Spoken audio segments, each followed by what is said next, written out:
Halo teman-teman semuanya, selamat datang kembali di channel ini. Jumpa lagi dengan saya Vicky Himpong. Semoga kalian semua selalu dalam keadaan yang sehat. Amin ya. Kita akan segera membahas soal video-video tentang berita sepak bola hari ini.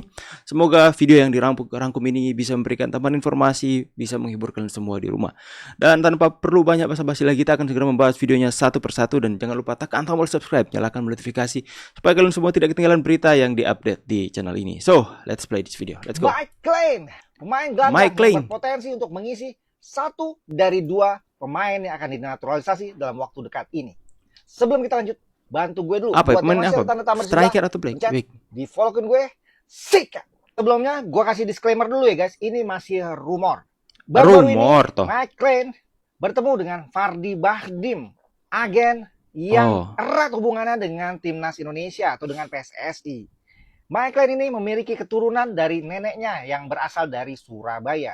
Saat ini Mike Clean bermain di Sparta Rotterdam. Pemain ini masih muda, kelahiran 2005 dan masih usianya 19 tahun, berposisi gelandang serang. Posisi yang kita tunggu-tunggu selama ini guys. Karena di posisi itu hanya ada Marcelino Ferdinand, seorang diri. Mike Clean besar di Akademi Feyenoord. Tapi pesaingnya Marcelino Ferdinand. Akhirnya Mike Clean memiliki klub profesional pertamanya yaitu Sparta Rotterdam. Menghubungkan pernyataan salah satu exco PSSI yaitu Arya Sinulinga tentang adanya dua pemain dalam waktu dekat yang akan dinaturalisasi dan posisinya adalah gelandang serta pemain bertahan. Serta di luar nama-nama yang sering dibahas. Ya, profilnya sesuai banget dengan pernyataan Pak Arya Sinulinga tersebut. Mike Clean, gelandang serang, baru-baru saja bertemu dengan Fardi Bahdim. Gue pribadi memberi kesimpulan, sepertinya Mike Clean punya potensi untuk mengisi satu slot dari dua nama yang disebutkan oleh Pak Arya Sinulinga tadi.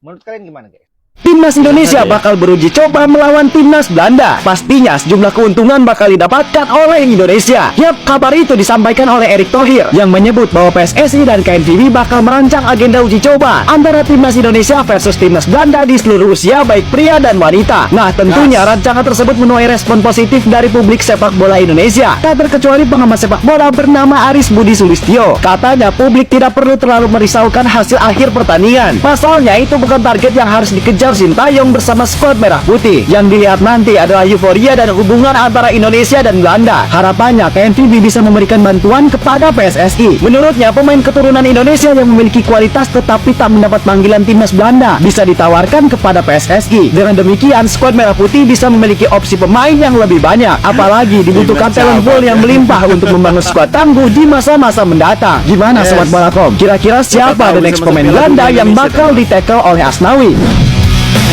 Siapa yang bakal ditekan sama Asnawi? Asem. Gila. Jadi gua baru aja nih ngeliat postingan di Instagram resminya FIFA World Cup. Jadi akun FIFA memposting tentang timnas Indonesia. Bisa kita lihat di sini dengan caption saatnya buat sejarah. Jadi timnas Indonesia ini bukan hanya mendapatkan dukungan dari seluruh masyarakat Indonesia, tapi Indonesia juga mendapatkan dukungan langsung dari FIFA-nya yang mengharapkan Indonesia ini bisa membuat sejarah dan bisa masuk ke Piala Dunia 2026. Emang Indonesia ini the real anak FIFA. Dan ya, mari kita doakan saja yang terbaik bagi timnas Indonesia. Semoga timnas di bulan September nanti di ronde ketiga kualifikasi Piala Dunia bisa memberikan permainan terbaik. Timnas Indonesia dalam waktu dekat ini akan menjalani laga yang tak kalah penting yaitu Asian Cup atau Piala AFF Senior tahun 2024. Seperti yang kita ketahui bahwa di agenda tersebut Timnas Indonesia telah resmi tergabung di grup B bersama Timnas Vietnam, Timnas Filipina, Timnas Myanmar, dan Timnas Laos. Tentunya hal tersebut akan menjadi tantangan terberat bagi skuad Timnas Indonesia. Pasalnya bahwa jadwal pertandingan tersebut dipastikan berbentrokan dengan agenda kualifikasi Piala Dunia 2026 putaran ketiga. Memang sebelum-sebelumnya telah beredar wacana bahwa Asian Cup Senior 2024 akan ditukangi oleh Nova Arianto dengan membentuk skuad tim B senior Indonesia. Namun hal tersebut pun terbantahkan setelah Ketua Umum PSSI Erick Thohir memberikan pernyataan bahwa Asian Cup Senior 2024 kali ini akan tetap ditukangi oleh pelatih asal Korea Selatan yaitu Shin Tae-yong. Kemudian selain itu diinformasikan juga bahwa di agenda Piala AFF 2024 kali ini Shin Tae-yong dipastikan akan menurunkan pemain-pemain muda yaitu timnas U23 agar tidak mengganggu fokus tim senior yang sedang berlaga di kualifikasi Piala Dunia 2026 putaran ketiga. Lantas seperti apakah gambaran skuad timnas U23 yang akan diproyeksikan? Next, teman-teman. Tentu surprise tahun ini Liga diikutin 11 klub. Ya. 11 klub kan, bukan 18 kan? Yang datang 11 oleh. 11 klub. Jadi yang 7 nggak ikut. Nah, iya yang datang 11 atau 18 nih? 11. Jadi tahun ini ada kejutan, Bu Ziwi. Tanpa degradasi udah turun. Jadi 18 ke 11 karena 7. Ya. Enggak, 18 klub tentu ya, yang semua juga punya suasana yang positif ya kalau kita lihat. Dan memang kami di PSSI memastikan jangan kadang-kadang saya selalu bicara intervensi dipikir itu negatif.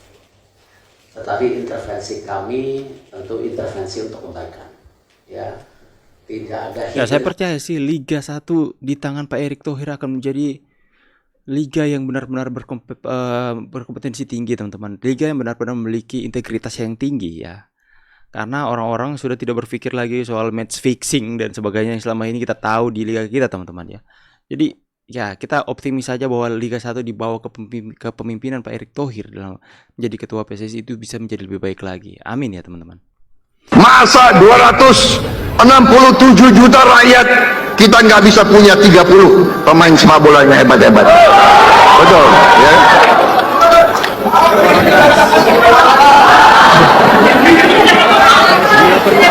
Kalau perlu kita cari pemain-pemain yang hebat, yang keturunan Indonesia yang ada di mana-mana kan banyak, ya kan? Ya kan? Kalau perlu yang mirip-mirip orang Indonesia pun kita rekrut, ya kan? Yang penting merah putih harus berkibar. Mencari 20 orang aja main bola susah, iya kan? Benar nggak?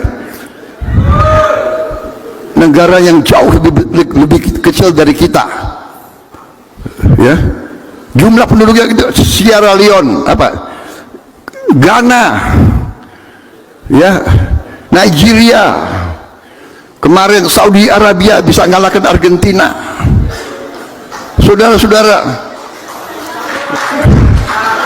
kapan Indonesia bisa ikut Piala Dunia, saudara? Saudara-saudara, maaf, saya ini pencinta sepak bola, tapi saya nggak sampai hati. Saya tidak mau nonton World Cup. Di TV pun saya tidak mau nonton. Kenapa? Indonesia tidak main. Tapi dalam hati saya ingin buat suatu hari Indonesia ikut Piala Dunia. Ya, merinding aku, Pak. Berbanding terbalik dengan pesaingnya kemarin ya, yang menolak timnas Israel. Oke, next ya. Timnas Indonesia bakal bertanding melawan timnas pusat yaitu Guys, melawan Arab Saudi kita main di jam 1 malam. Ini sama persis ketika kita melawan Korea Selatan di U23 kemarin yang adu penalti sampai subuh. Wah, gila ini. Semoga aja hasilnya bisa sama dengan lawan Korea Selatan, kita menang. Ya, saya harap jangan sampai adu penalti. Paling tidak kita bisa menahan imbang, karena kalau kita imbang kita dapat 1 poin, dan 1 poin itu sangat berarti guys, sangat berarti untuk mendapatkan posisi 3 atau 4 supaya bisa lanjut ke babak kualifikasi ronde 4 Piala Dunia.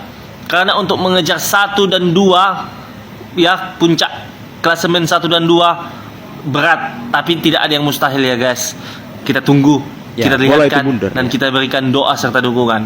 Semoga Indonesia bisa melaju ke babak-babak selanjutnya dan semoga bisa masuk ke Piala Dunia. Follow untuk info-info timnas selanjutnya. Oke teman-teman semua ya, jadi ya itulah, saya tadi merinding sekali mendengarkan apa yang dikatakan oleh Pak Prabowo. Ya memang kalau Pak Prabowo sudah terpilih menjadi presiden dan ketika dia memiliki impian atau cita-cita suatu saat nanti akan bawa timnas Indonesia masuk ke dalam Piala Dunia, itu visi dan misinya akan terus turun kepada yang di bawah-bawahnya teman-teman. Saya percaya dengan adanya sebuah visi yang dicanangkan oleh seorang presiden, pasti akan didukung mati-matian untuk timnas Indonesia bisa tembus Piala Dunia. Kita doakan. Saya terlalu percaya bahwa ini roda sedang berputar ya. Ya, kekuatan sudah mulai berarah-arah ke Asia untuk Indonesia. Salah satunya timnas Indonesia yang akan mengambil peran dalam Piala Dunia. Saya terlalu percaya, terlalu yakin karena kita bisa melihat hal-hal positif yang bisa kita saksikan hari-hari ini bagaimana perkembangan timnas Indonesia ya. Lihat saja semakin banyak pembenci timnas Indonesia, semakin bagus mainnya. Ya, tulis pendapat dan tanggapan kalian di kolom komentar. Saya pamit dulu. See you on the next video guys and God bless. Bye guys.